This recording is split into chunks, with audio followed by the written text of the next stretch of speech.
aujourd'hui, on est avec Arnaud Boissière, avec Louis Burton, avec Samson, avec Bernard, avec Dominique Vabre.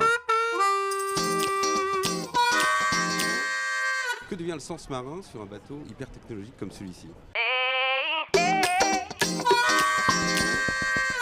sens marin, c'est voilà, le fait de sentir quand est-ce qu'il faut se préserver, quand est-ce qu'on est potentiellement en danger, quand est-ce qu'il faut ralentir. C'est aussi savoir équilibrer son bateau pour pouvoir aller se reposer. Ça c'est clairement du sens marin. Elle a toujours une place prépondérante. Je veux dire, c'est la technologie, elle est au service de notre exercice sportif, quoi. Mais c'est différents outils qui nous aident à prendre des choix. Par contre, s'il n'y a pas de sens marin, ces outils ne servent à rien. When you race in the ocean, everything's different. Sometimes there's wind at the top of the mast and none at the bottom. Sometimes there's wind at the bottom and no wind at the top. And the waves are coming from all different directions. So, everything changes, and you can be great at reading a computer, but you have to have the feeling, the experience, to know when to push the boat hard or when to slow it down, and that's very, very important. Le sens marin, quand on va en mer, c'est avec ça qu'on part.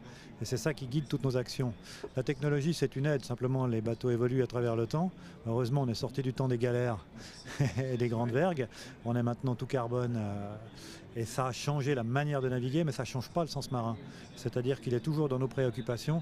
En plus, sur nos bateaux à nous et avec nos trajectoires à nous, on va dans des endroits un peu impossibles dans le Grand Sud. Sans sens marin, on ne s'en sortirait pas. Le bateau a beau être technologique, le sens marin a toujours sa place. T'as beau être devant ton ordinateur à regarder les fichiers météo, ou l'ordinateur est beau te dire quelle voie le mettre. Il n'y a rien de mieux que sortir son nez dehors et prendre une vague en pleine poire.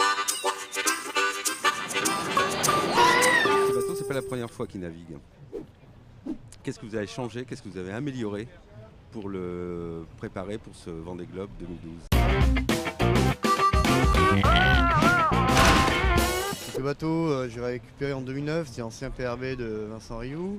On a changé de quille, on a changé de mât, on a changé les voiles, on a changé la couleur du bateau parce que tu vois, il est noir maintenant, alors qu'avant il était orange. Tout est optimisé pour un tour du monde, tout est optimisé pour la performance, notamment dans la mer du Sud, avec un bateau plus typé sur l'arrière plutôt que sur l'avant. We've done 16,000 miles on the boat, and 12,000 miles I've sailed alone on this boat, including 3 transatlantics, and one of which was a transatlantic record. And what have we changed? Probably not too much. We haven't really been concentrating too much on performance. We've been working very hard on reliability. We know that 50% of the boats in this race won't finish. Donc il est un tout petit peu différent de quand on l'a mis à l'eau la première fois, parce que déjà c'est des prototypes, donc on conçoit quelque chose de neuf. Du coup, quand on conçoit quelque chose de neuf, des fois on fait des choses bien, des fois des choses un peu moins bien. Donc on a gardé le bien, on a transformé le moins bien, quoi. Le moins bien, c'était en fait le roof était trop bas, quoi. Donc il n'était pas assez protégé. Autrement, il est quasi identique. Et ce qui diffère des précédents bateaux, c'est surtout dans l'ergonomie de vie. Ce qu'on voit là, c'est assez dénudé, quoi. Mais c'est surtout, c'est pas parce que j'aime l'espace, bien que j'aime ça, mais c'est pour pouvoir matosser de façon moins physique, quoi. Voilà. Donc c'est surtout ergonomique. Ce bateau-là est de 2006. J'ai fait avec une Barcelona, une autre Barcelona où j'ai dématé et un demi-tour du monde où j'ai perdu la quille.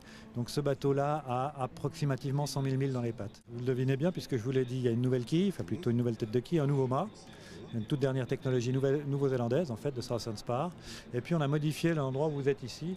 Il y avait avant des barres à roues, maintenant c'est des barres franches.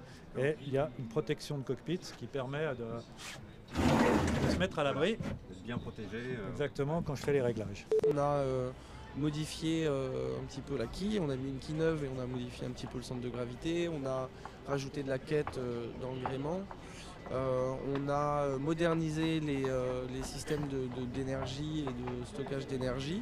Donc on est passé sur des systèmes à hydrogénérateurs, sur des batteries au lithium. On a modifié l'intérieur du bateau, l'ergonomie intérieure du bateau. Et voilà, donc là cette année sur Bureau Vallée on a pu adapter l'intérieur à ma façon de naviguer et à mon bien-être personnel, puisque là ça va durer 3 mois, donc il ne faut pas se gourer.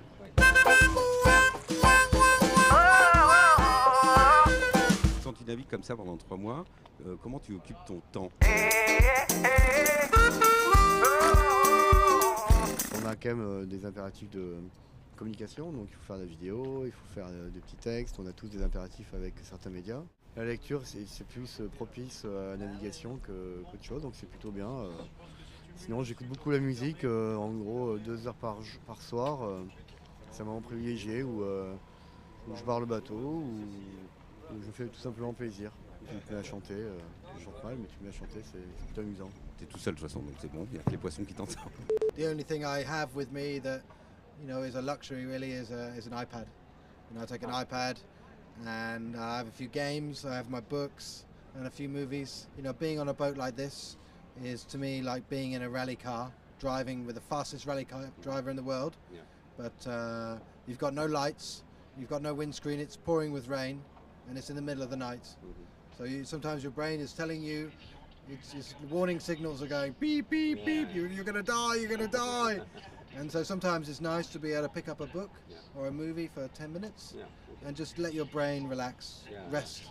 C'est important d'avoir un gros travail en amont sur les pilotes automatiques, et pour toutes les personnes qui font du solitaire ou même du double, négligez pas l'aspect pilote automatique. Ça change complètement la vie, ça change complètement la vie en course, pouvoir compter sur son pilote. Donc il faut beaucoup travailler là-dessus parce que c'est un gage de sécurité et de performance évident.